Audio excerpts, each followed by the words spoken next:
What's up, Barnhill family, and welcome back to the channel. Yo. So, Nick, there's a fight being discussed. It's in the works, and I'll admit I saw it on Instagram. I think it's just a fire that's being stoked by the boys on Reddit. So I figure if there's a rumor going around, we might as well just keep it on going. Yeah. And that is that Khamzat Chimaev and Colby Covington might square off at UFC 271. That just coincidentally happens to be here in Houston. That fight would be insane. Maybe it's just wishful thinking, but what do you think about this potential matchup? I love the matchup. I'm not sold on the fact that it'll happen, and I would love to see it in Houston. If it did get signed and booked here in Houston, I would be there, but I just feel like the UFC might be, trying to maneuver Khamzat in a slightly different way and also maneuver Colby Covington into a slightly different path.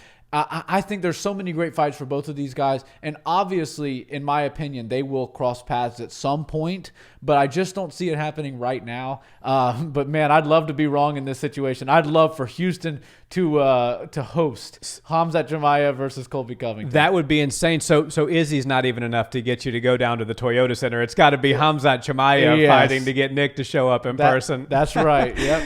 Ever since I went to the John Jones one, and then ever since that, I'll wait for Khamzat Chimaev to come do a show here. You like to have your spot on the couch and your space, and not somebody spilling a beer down your back behind you. Right. True story. That's what happened last time we were there. It wasn't my back, but it was the guy in front of us. The gentleman that was overserved that sat next to us in the bleachers. He spilled his entire beer all over the guy sitting right in front of him right after he complained about how expensive the beer was. So, and there was more fights in the crowd when I went to the UFC not long ago than there was in the actual octagon, which was crazy. I think everybody was just over the COVID fever and wanted to get back out and punch some other drunk people in the face. But why not? I digress from that point. Here's the deal. It depends on how quickly the UFC wants to move Khamzat up the chain, right? If anybody that beats Colby Covington is the number one contender. Right. Colby Covington is so clearly the second best fighter in the welterweight division that it's insane. Kamaru said Colby's top 15 welterweights of all time. He's been in there with him twice. He should know.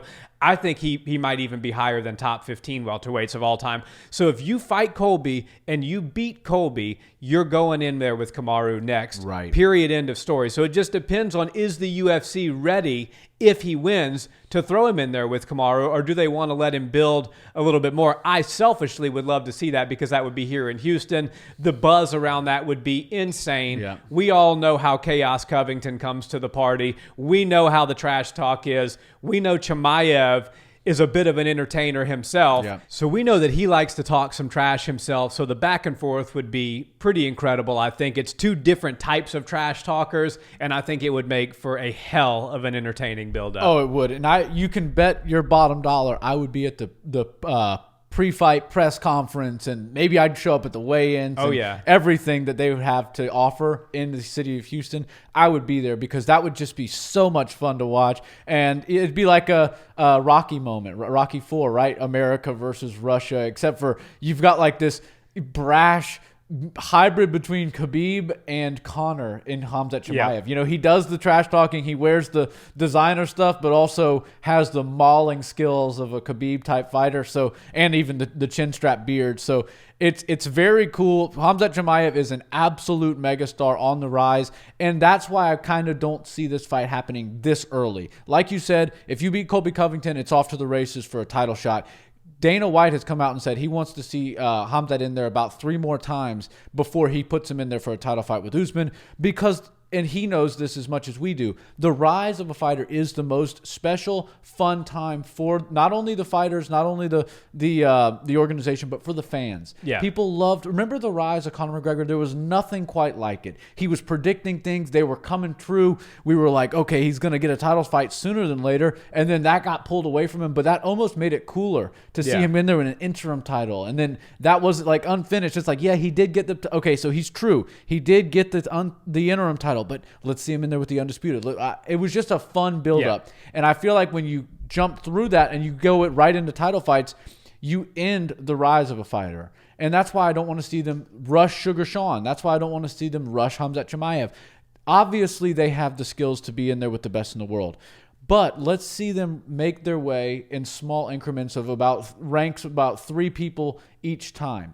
If they can beat number 15, great. Let's see them in there with number 10. If they can beat number 10, great. Let's see them in there with number 6. If they can beat number 6, let's see them in there with number 2 or 3, and then we'll see them in there with as a number 1 title contender fight. And that's why I feel like maybe at the end of the year we'll see a Colby Covington versus Khamzat fight. But boy, would I love to see it at the beginning of this year. Hopefully both of those or one of those guys will be on the Houston card, even if it isn't against one another. Yeah, and that would be cool too, right? Put them both on the card, right? But let them fight other people because the banter will still happen at the press conference and stuff like that. I think just given what Dana said, and that's the only information we're armed with, really. Dana keeps these big fight announcements pretty close to the chest. And if Ariel Helwani's any example, he gets very upset when something gets released before it's supposed to be released. So I don't think that that this fight is going to happen just yet, but I'm only armed with the information that Dana said we're trying to move Khamzat up a little bit slower. He could surprise us all and drop this fight as the co-main event of Whitaker Adesanya 2, which would make this one of the most bananas cards in a long time. And I think it would do really good numbers, but I think we're going to see both of them on the same card, but they're not going to be fighting each other, and that's going to set the stage for something that'll happen later in the year. Yeah, you do a big press conference, and they start going after each other, kind of like Cody and Sugar did at the last one, and that made for basically a future fight. And now, obviously, I don't think with Cody losing in horrible fashion that he'll get a fight with Sugar anytime soon, but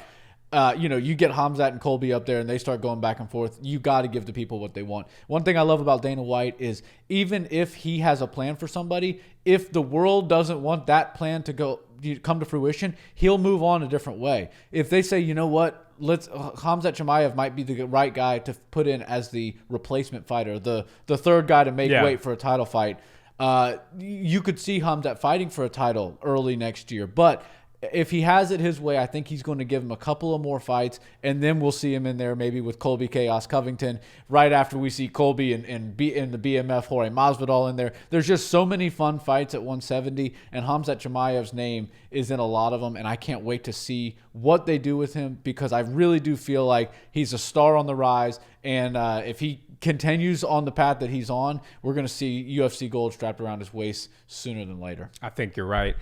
Guys, let us know in the comments, what do you think about the potential matchup between Chaos and Boers? Who would win that fight in your opinion? We always love chatting with you guys in the comments. And if you haven't subscribed to the channel already and you like combat sports, we're the place for you. And if you haven't hit that like button, please do so now. It helps us with the algorithm. Until the next video, have a wonderful day. Peace.